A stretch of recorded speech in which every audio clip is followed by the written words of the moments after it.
นำท่านผู้ชมมาติดตามข่าวกีฬามาเริ่มที่ศูนย์ฝึกกีฬามาสเตอร์7จัดกิจกรรมเตะบาสมิตรภาพ4เสาสิงห์ขันประธานศูนย์กีฬามาสเตอร์7และนำเสนอวิสัยทัศน์การพัฒนากีฬาของมาสเตอร์7กิจกรรมดังกล่าวได้จัดขึ้นในตอนแรกวันที่18กุมภาพันธ์2017ที่ศูนย์กีฬามาสเตอร์7เมืองไซธานีนครหลวงเวียงจันทร์โดยมีเจ้าเมืองไซธานี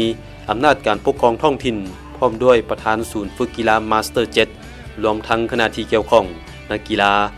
และมวลชนเข้าร่วมอย่างฟุดฟื้น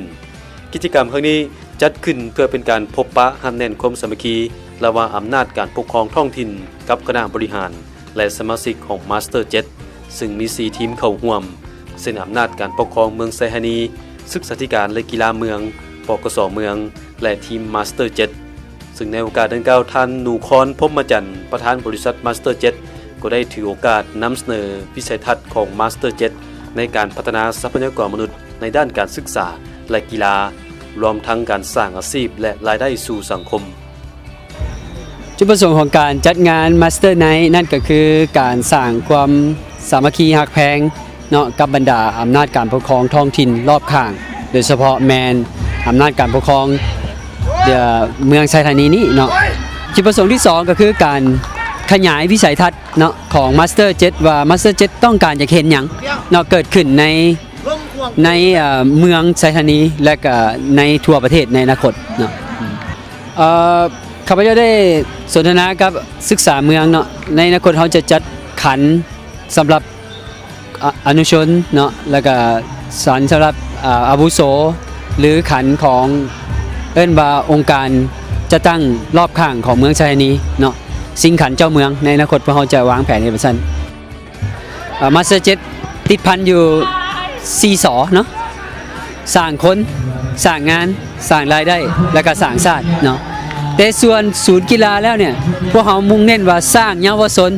เนาะให้หักไส้สังคมให้ก้าวไปสู่หักไส้สังคมเพราะว่าเนื่องจากว่าเขาสร้างคนอยู่บัดนี้เนี่ยมันเป็น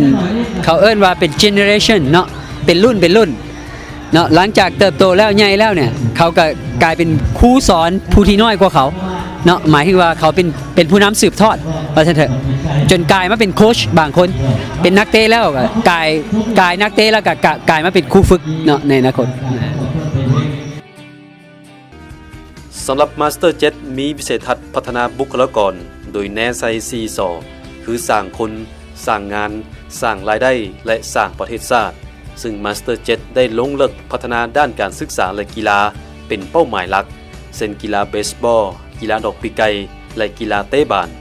โดยเฉพาะกีฬาเตะบาสในปัจจุบันมีนักกีฬาในสังกัด200 กว่าคนซึ่งประกอบมีรุ่นอายุ15-12 ปี13-14 ปี15-16 ปี17-18 ปีและสโมสรไซธานีซิตี้เป้าหมายของมาสเตอร์7ต้องการสร้างนักกีฬาอนุชนเยาวชนวัยหนุ่มใช้เวลาว่างให้เป็นประโยชน์ด้วยการหันมาเล่นกีฬาเพื่อสุขภาพห่างไกลจากสิ่งเสพติด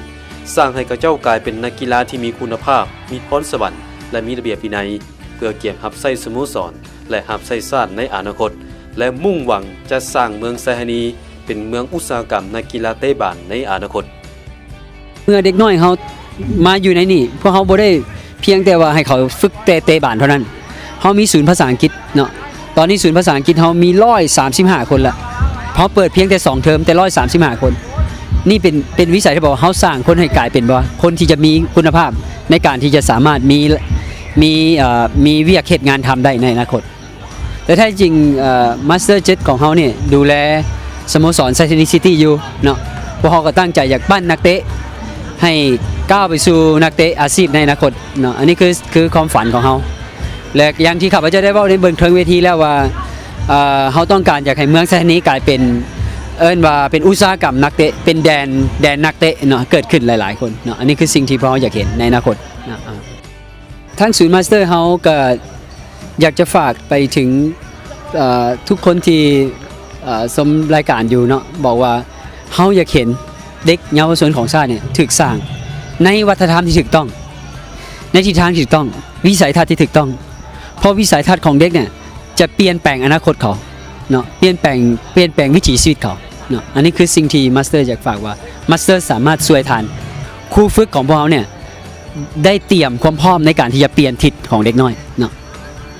จุบันศูนย์ฝึกกีฬา Master Jet ได้นำเอาผู้ฝึกที่มีประสบการณ์จำนวนหนึ่งมาจากต่างประเทศ เพื่อมาถ่ายทอดบทเรียนประสบการณ์ให้กับนักกีฬาของตน